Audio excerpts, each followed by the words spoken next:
नवरी मिळे हिटलरला या मालिकेच्या आजच्या भागात आपण पाहणार आहोत. आजी आणि लीला चहा पीत गप्पा मारत असतात आणि तितक्यात मग लीलाला बाबांचा कॉल येतो. लीला त्यांना विचारत असते की आपल्या घरी गणपती बाप्पाची स्थापना झाली ना, आणि त्यावर बाबा हो म्हणतात. आणि मग ते लीलाची चौकशी करतात. तर लीला त्यांना सांगत असते की इकडे सुद्धा गणपतीची स्थापना झाली आहे. मी आणि एजेंनी मिळून गणपती बाप्पाची मूर्ती बनवली आहे. आणि मग त्यानंतर ती बाबांना दर्शनासाठी या असं सांगते. त्यानंतर मग आजी लीलाकडून फोन घेतात आणि बाबांना सांगतात की तुम्ही आणि कालिंदीताई दर्शनासाठी या, आणि फक्त दर्शनासाठी नाही तर जेवणासाठीच या. मात्र बाबा नकार देत असतात, परंतु आजी त्यांना खूप आग्रह करतात आणि त्यामुळे कालिंदी म्हणते की आम्ही नक्की येऊ, आणि त्यामुळे आजींना देखील आनंद होतो. त्यानंतर आजी मग दुर्गाला बोलावून घेतात आणि तिला सांगतात की आज लीलाचे आई, बाबा आणि बहीण आपल्या घरी दर्शनासाठी आणि जेवण करण्यासाठी येणार आहेत. तू लीलाला विचारून त्यांना काय काय आवडतं ते बनव. आणि त्यावर दुर्गा नाईलाजाने हो म्हणते. त्यानंतर मग आजी तेथून निघून जातात. तर दुर्गा लीलाला विचारत असते की काय बनवायचं आहे ते सांग. आणि त्यावर लीला म्हणते की माझ्या बाबांची आणि मावशी आईची जास्त काही अपेक्षा नाही आहे, तुम्ही काही बनवलं तरी चालेल. पण एक गोष्ट लक्षात ठेवा, 2 पदार्थ कमी बनवा. पण ते या घरात पाहुणचारासाठी येणार आहेत, त्यामुळे त्यांचा मान ठेवा. कारण याआधी त्यांचा या घरात खूपदा अपमान झालाय, पण आता मी त्यांचा अपमान सहन करणार नाही. आणि मग ती तेथून निघून जाते. मात्र लीलाच्या अशा बोलण्यामुळे दुर्गा, सरस्वती आणि लक्ष्मी खूप चिडतात. दुर्गा काही बोलत नाही, मात्र लक्ष्मी आणि सरस्वती खूप चिडलेल्या असतात. सरू म्हणत असते की बघितलं ना वहिनी, आपण या लीलाच्या आईबाबांची आता सेवा करायची का? तिने माझ्या विक्रांत दादाला जेलमध्ये टाकलं आणि तुमच्या बहिणीला या घराबाहेर काढलं. तर लक्ष्मी म्हणत असते की फक्त घराबाहेर नाही तर मला तिला हाताला धरून या घराबाहेर काढावं लागलं, पण आता या गोष्टीचा मी बदला घेणारच. आज आपण असं काहीतरी करूयात की त्या लीलाला सुद्धा तिच्या आईला हाताला धरून या घराबाहेर काढावं लागेल. आणि ते ऐकून सरू खुश होते. तर दुसरीकडे आजींनी त्यांचे पारंपरिक दागिने काढून ठेवलेले असतात.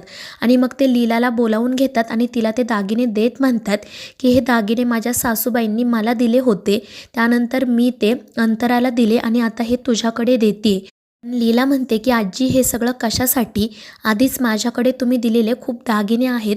पण आजी तिचं काही ऐकत नाही. तर लीलाला सांगतात की आज तुझे आईबाबा येणार आहेत ना, मग त्यांच्यासाठी तू छान तयार हो, यातील एक दागिना घाल. आणि मग त्यावर लीलासुद्धा हो म्हणत ते दागिने स्वीकारते. आणि मग ती तेथून जात असतानाच लक्ष्मी आणि सरस्वती त्या ठिकाणी येतात.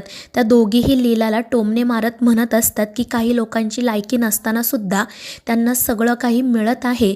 आणि ते ऐकून लीलाला खूप वाईट वाटतं. त्यानंतर मग लीला ते दागिने घेऊन तिच्या खोलीत जाते. पण त्या दोघींचं बोलणं तिला सतत आठवत असतं आणि त्यामुळे तिला वाईट वाटत असतं. ती रडत असते आणि म्हणत असते की आई, जर आज तू इथे असती तर काय चूक आणि काय बरोबर ते मला सांगितलं असतं. पण तितक्यात मग एजे त्या ठिकाणी येतात. ते सगळ्यात आधी लीलाला टिश्यू पेपर देतात. लीला डोळे पुसते. त्यानंतर मग ते तिच्यासाठी पाणी घेऊन येतात आणि विचारतात की काय झाले, हे तू स्वतःहून सांगणार आहेस की मी विचारल्यावरच सांगणार आहे? त्यावर लीला म्हणते की तुम्ही विचारल्यावरच सांगेल मी. त्यामुळे मग एजे तिला काय झालं ते विचारतात. आणि मग लीला त्यांना सांगू लागते की आज आजींनी मला दागिने दिलेत. एजे म्हणतात मग? तर लीला म्हणते की आधीच माझ्याकडे खूप दागिने आहेत. तर एजे म्हणतात मग काय झालं लीला, जे काही घडलंय ते नीट सांग.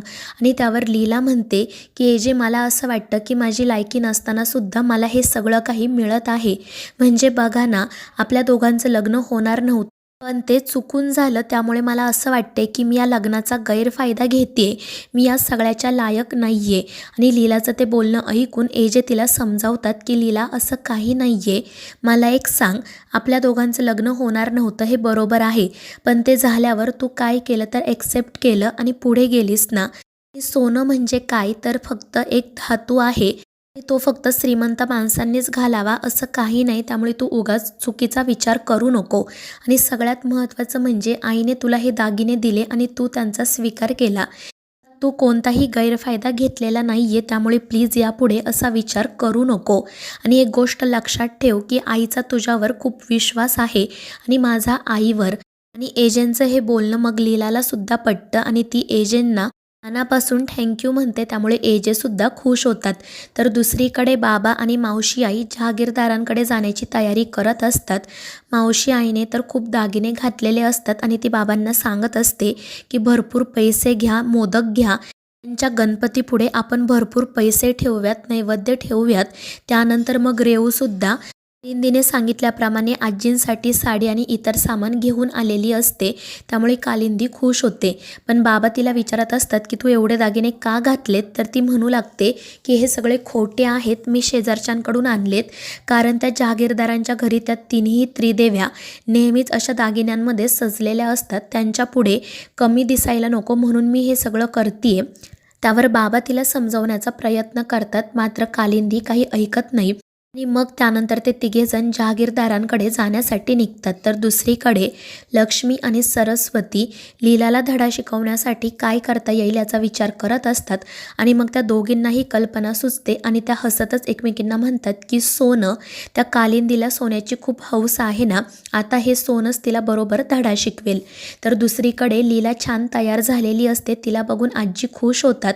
त्यानंतर मग बाबा, मावशी आई आणि रेऊसुद्धा घरी येतात. त्यांना बघून लीलाला खूप आनंद होतो. त्यानंतर मग आजी त्यांना गणपतीचं दर्शन घ्यायला सांगतात. रेऊ आणि बाबा गणपतीचं छान दर्शन घेतात. तर कालिंदी आजींना विचारत असते की गणपतीपुढे हे जे सोन्याचे मोदक आहेत ते खरंच सोन्याचे आहेत का? आणि त्यावर आजी सांगतात की हो, मीच ते बनवून घेतले होते. आणि ते ऐकून कालिंदी तर खुश होते आणि बाबांना सांगू लागते की आपण सुद्धा आपल्या गणपतीसाठी एक सोन्याचं मोदक बनवून घेऊ. त्यानंतर मग सगळेजण जेवण करण्यासाठी जातात. कालिंदी मात्र गणपतीचं दर्शन घेत असते. ती तो सोन्याचा मोदकही हातात घेऊन बघते आणि मग गणपतीला प्रार्थना करते की जशी लीला सोन्याने मढलेली आहे ना, तसंच तू मलाही सोन्याने मढव आणि माझ्या रेऊला सुद्धा. आणि मग त्यानंतर ती तिथून जाण्यासाठी निघणार इतक्यात लक्ष्मी आणि सरस्वती त्या ठिकाणी येतात.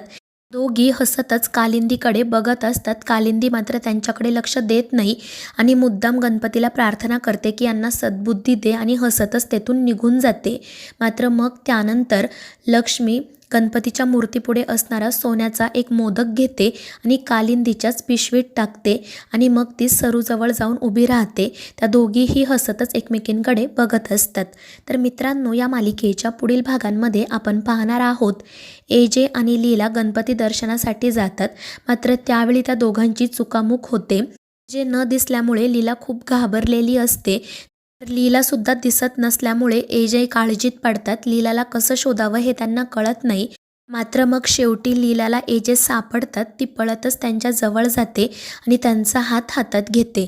आणि मग त्यानंतर तिच्या लक्षात येतं की ती एजेंच्या प्रेमात पडली आहे. त्यामुळे ती खूपच खुश होते.